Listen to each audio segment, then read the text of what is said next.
Regiones turísticas receptivas. Introducción. En turismo es muy habitual que escuchemos hablar de turismo emisivo o turismo receptivo, como cuando hablamos de empresas privadas, son receptivas o emisivas, pero ¿a qué nos referimos cuando hacemos este tipo de diferencias? Regiones emisoras o emisivas son aquellas desde donde parten los turistas. Regiones receptoras o receptivas son aquellas a donde llegan los turistas y las que desarrollaremos en esta lectura, donde profundizaremos qué características debe poseer una región para tomar tal denominación, qué implicancia tiene para un país o una ciudad ser considerados receptivos, impactos que se generan en estos destinos por la llegada del turismo, etc. Para comenzar los invito a leer la publicación del diario El Litoral a continuación, Rosario y Bariloche, los destinos que más crecieron en turismo receptivo. Según cifras del INDEC, Rosario registró un aumento de 68,6% en arribos internacionales y fue el segundo destino del país con mayor crecimiento en lo que va del año. Este fin de semana largo con alta ocupación hotelera. El último informe publicado por el Instituto Nacional de Estadísticas y Censos, INDEC, a través de la encuesta de turismo internacional, abre perspectivas alentadoras para el desarrollo turístico local a la vez que consigna el ascendente rol que ha ido ganando el Aeropuerto Internacional Rosario en el mapa de la conectividad aérea del país.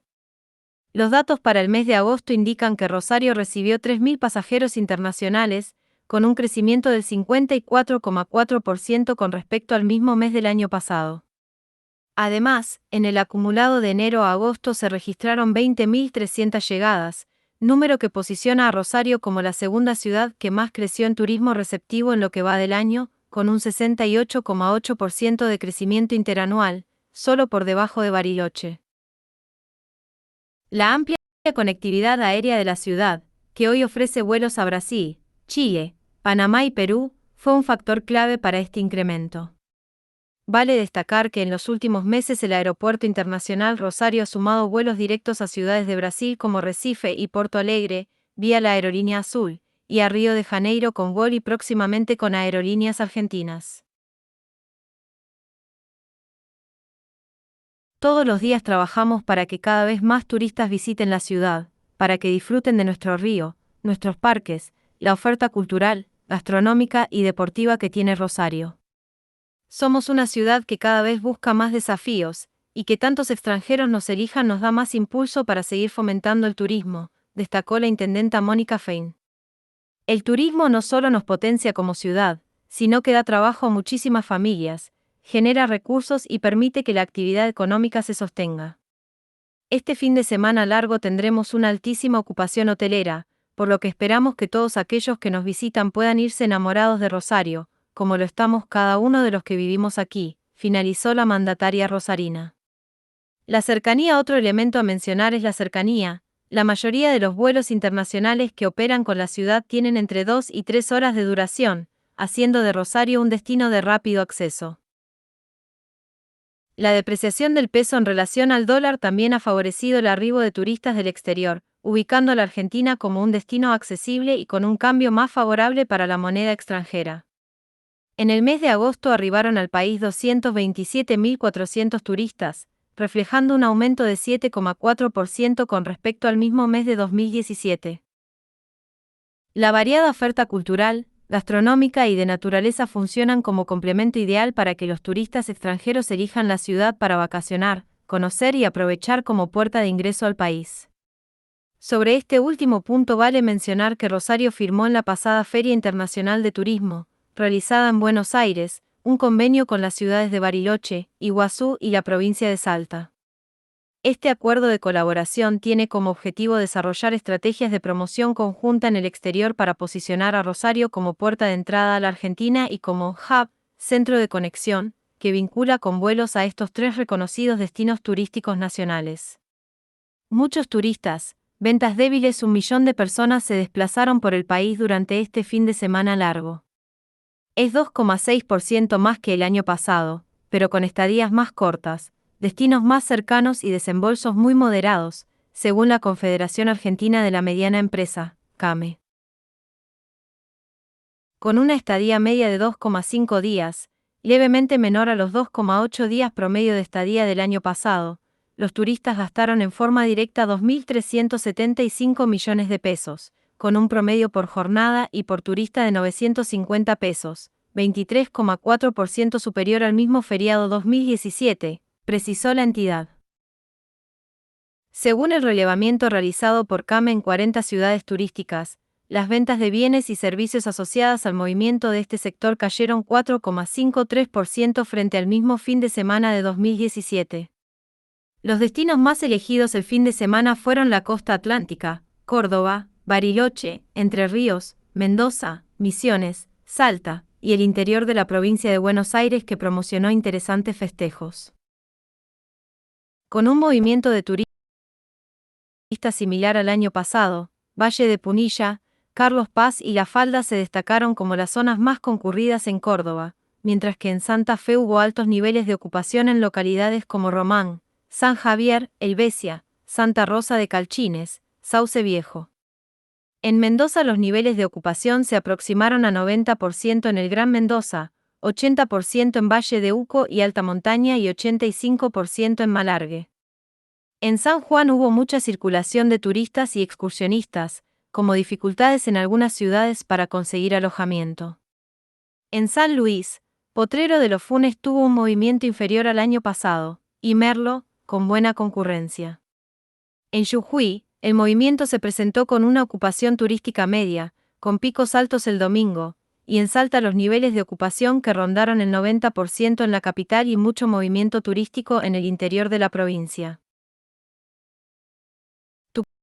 Tucumán recibió algo más de arribos de turistas y excursionistas que el año pasado, aunque no se reflejó en los niveles de gasto, mientras que en Santiago del Estero sobresalió el turismo familiar, pero también se acercaron muchos visitantes en busca de las propuestas originales preparadas. Formosa estrenó la candidatura a ser una de las 7 maravillas argentinas del bañado La Estrella, y en Misiones, la ocupación se acercó al 80%. Con 90% de ocupación y las termas a pleno, Entre Ríos terminó el fin de semana largo con un balance alentador. En Río Negro, San Carlos de Bariloche fue el polo más visitado con más de 20.000 turistas. Otra ciudad concurrida fue Las Grutas. En Neuquén el movimiento turístico fue levemente superior al año pasado, aunque no así el consumo, que se notó en los bajos niveles de ventas minoristas. Y en Tierra del Fuego el movimiento fue moderado en Río Grande y algo más movido en Ushuaia. El Litoral, 2018, http://bit.ly/3gzn2jt. 1. Conceptos. Para comenzar a comprender de qué hablamos cuando hablamos de regiones receptivas en turismo, debemos conocer cuál es el significado de la misma. Se denomina región receptiva a todas aquellas que receptan a los turistas que provienen de regiones emisivas a través de un medio de transporte que conecta ambas. ¿Qué debemos tener en cuenta para decir que una región es considerada receptiva? Hay 3 características fundamentales para esta denominación. Una de ellas, considerada como principal, es que posee atractivos que generen que los turistas quieran desplazarse a ese determinado destino, ya que sin atractivos sería imposible la existencia de una región receptiva de turismo. Otra de las características que debemos agregar es la infraestructura que nos permite recibir a dichos turistas, infraestructura general como carreteras, agua y energía, estaciones de servicios, hospitales, etc., como así también infraestructura propia de la actividad o que se sirve de la actividad turística, como son hoteles, casas de cambio, puertos o aeropuertos, terminales de buses, etc. Como tercer pilar, es indispensable el desarrollo de los medios de transporte, ya que no solo son necesarios para la movilidad interna de los turistas, sino que son fundamentales para la llegada de los mismos al destino. Retomando la lectura al inicio, vemos reflejada esta última característica en el ascendente rol que fue ganando en 2018 el Aeropuerto Internacional de la ciudad de Rosario, Islas Malvinas, en cuanto a conectividad, ya que según los datos recolectados por el INDEC, Rosario recibió 3.000 pasajeros internacionales durante el mes de agosto de 2018, algo imposible de pensar si no tuviera un aeropuerto internacional que permita la conectividad con ciudades dentro y fuera de la Argentina. Por último, pero no menos importante, para las regiones receptivas se necesita estabilidad política, militar, orden público y por supuesto voluntad política de desarrollar turísticamente el territorio de una región, un país, ciudad, etc. Figura 1. Regiones receptoras.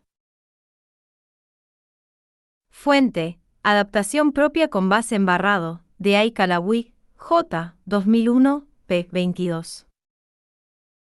Como mencionamos con anterioridad, en las regiones turísticas receptivas debe haber como una de las principales características, atractivos que generen desplazamientos de turistas. Estos pueden ser llamados también recursos turísticos y se clasifican en dos grandes grupos. Recursos dados: son aquellos elementos de la naturaleza o de la cultura que cobran dimensión de recurso turístico desde el momento en que prestan un servicio recreativo y son parte fundamental de la oferta básica. Barrado y Calawi, 2001, p. 22. Dentro de este grupo podemos mencionar en nuestro país Cataratas del Iguazú, Glaciar Perito Moreno, Valle de la Luna, etc. Recursos creados: forman parte de la oferta complementaria y, como su nombre indica, fueron realizados de manera artificial como complemento a la oferta turística básica. Recursos dados. Dentro de este grupo, encontramos parques temáticos, casinos, festivales, ferias, paseos, etc.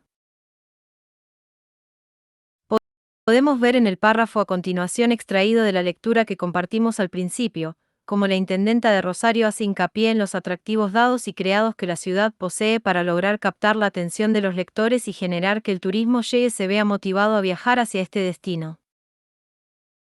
Todos los días trabajamos para que cada vez más turistas visiten la ciudad, para que disfruten de nuestro río, nuestros parques, la oferta cultural, gastronómica y deportiva que tiene Rosario. Somos una ciudad que cada vez busca más desafíos, y que tantos extranjeros nos elijan nos da más impulso para seguir fomentando el turismo. El Litoral, 2018, http://bit.ly/3gzn2jt. 2. Impactos en el turismo receptivo.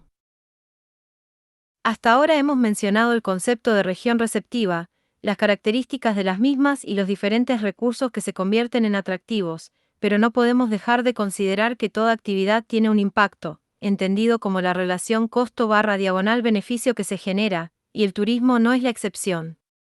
Las regiones receptivas tienen impactos por ser explotadas turísticamente. Estos impactos pueden ser positivos o negativos dependiendo de la cantidad de turistas que una región determinada reciba, el volumen del gasto turístico, el desarrollo que la región receptora posea, la escala espacial, municipal, provincial, nacional, etc. En cuanto a la clasificación de los impactos en las regiones receptivas, además de ser positivos o negativos, podemos decir que se dividen por área de análisis, por ejemplo, impacto económico, impacto ambiental, impacto sociocultural, etc. Impacto económico. Por el lado positivo del impacto económico del turismo encontramos mejora en el saldo de la balanza de pagos, es decir, la relación entre las divisas que ingresan a un país o región por el turismo internacional y aquellas que salen del país por la salida de la población en concepto de turismo emisivo. Creación de empleo, tanto de manera directa en empresas relacionadas a la actividad turística y afines, restaurantes, hoteles, transporte, etc., como indirecta que es aquel que se produce de manera irradiada en otras áreas. Aumento y distribución de la renta, lo que influye directamente en el PBI de un país. Barrado y Calawi, 2001, otra vez podemos citar a la intendenta de Rosario que en la nota periodística hace referencia a estos impactos que estuvimos analizando. El turismo no solo nos potencia como ciudad, sino que da trabajo a muchísimas familias, genera recursos y permite que la actividad económica se sostenga. El Litoral, 2018, http://bit.ly/3gzn2jt cerrar paréntesis. Por el lado negativo del impacto económico encontramos costo de oportunidad, referido al costo que supone destinar recursos para la actividad turística que podrían ser utilizados para otra actividad o simplemente ser preservados. Tensión inflacionista, se debe a que las actividades recreativas y la estacionalidad de la demanda pueden generar aumentos de precios y perjudicar a las comunidades locales. Dependencia de inversores extranjeros, no suele crecer el sector por iniciativas locales, todo lo contrario, Suelen ser compañías extranjeras las que generan ese crecimiento y se genera dependencia de estas inversiones. Desvío de inversiones de otras áreas, ya que el turismo genera salida del país de grandes sumas de dinero que podrían ser invertidas a nivel local. Empleo con malas condiciones, trabajo con salarios bajos, poco calificados o serviles, de tiempo parcial o estacionales y dependiente del trabajo femenino, externalidades negativas, como contaminación ambiental, aumento de tasas de criminalidad, etc. Barrado y Calawick, 2001. Cuando releemos la nota periodística podemos ver reflejados varios de estos aspectos. Si bien no se habla específicamente de cada uno, se mencionan estadísticas de temporadas, niveles de gasto de los turistas, el crecimiento de turismo extranjero por ser Rosario un nuevo hub de conexión con otros países, etc. Lo que nos hace ver que estos impactos ocurrirán, incluso los que a continuación describiremos, como lo es el impacto ambiental y el sociocultural que no son analizados ni mencionados, solo se muestra lo positivo del aumento de turistas en la región. Más allá del impacto económico de la actividad, es importante hacer una mención especial al impacto ambiental y sociocultural que muchas veces suelen quedar en segundo plano por los intereses económicos que existen. Las nuevas tendencias existentes en turismo preocupan por no tener una legislación que regule y asegure la preservación de los recursos, quedando así en manos de la ética y responsabilidad del sector empresario. Este se muestra de dos formas. Algunos de ellos piensan en un uso sustentable y sostenible de los recursos y se comprometen porque entienden que, si los recursos se preservan, la actividad se torna sostenible en el tiempo y se ven beneficiados todos los actores. Por otro lado, aquellos inescrupulosos que solo piensan en ganar dinero sin importar las consecuencias que tenga sobre el medio ambiente, incluso aún existiendo leyes, como aquellas que regulan capacidad de carga, protegen espacios o evalúan el impacto ambiental. Figura 2. Animales no pueden distinguir entre su alimento y la basura. Fuente: imagen sin título sobre animales y contaminación, SF, http://bit.ly/3h5c4 y 4. Figura 3. Falta de control en la capacidad de carga generaron el cierre de la mítica playa tailandesa. Fuente: imagen sin título sobre playa en Tailandia, SF, http://bit.ly/3s7so. Figura 4. Turistas molestan a delfines rosas en el Amazonas. Fuente: imagen sin título sobre turistas y delfines, SF, http://bit.ly/3s7so. En cuanto al impacto sociocultural, es fundamental considerar cómo se verá afectada la población local, la cual normalmente sufre impactos negativos por pérdida de identidad o banalización o marginación. Dentro de los impactos socioculturales encontramos estructura de la población, de manera positiva, ya que evita la emigración por haber puestos nuevos de trabajo, incluso atracción para trabajadores inmigrantes. Cambios en la forma de vida y los valores, sobre todo en zonas poco desarrolladas debido a cuestiones políticas, culturales, religiosas, etc. Cambios en la forma y tipo de ocupación, en este caso de manera negativa por segregación de la población local para ofrecer buenas zonas para turistas, inestabilidad social por la llegada de trabajadores de otras zonas, muchas veces por temporada, etc. Banalización de fenómenos culturales, por pérdida de identidad, de lo artesanal y folclórico de cada lugar. Barrado y Calawick, 2001, por el lado positivo. En cambio encontramos la contribución del turismo en la conservación del patrimonio cultural porque al valorar este patrimonio se lo protege de una posible modernización o desaparición y el incremento del reconocimiento de la población local por su patrimonio natural y cultural al ver el interés que generan los turistas. Barrado y Calawick, 2001, figura 5, mujeres de cuello de jirafa, posando con sus típicos anillos de metal para las fotografías de los turistas y no por seguir la cultura de sus ancestros. Fuente: imagen sin título sobre mujeres de cuellos de jirafa en Tailandia,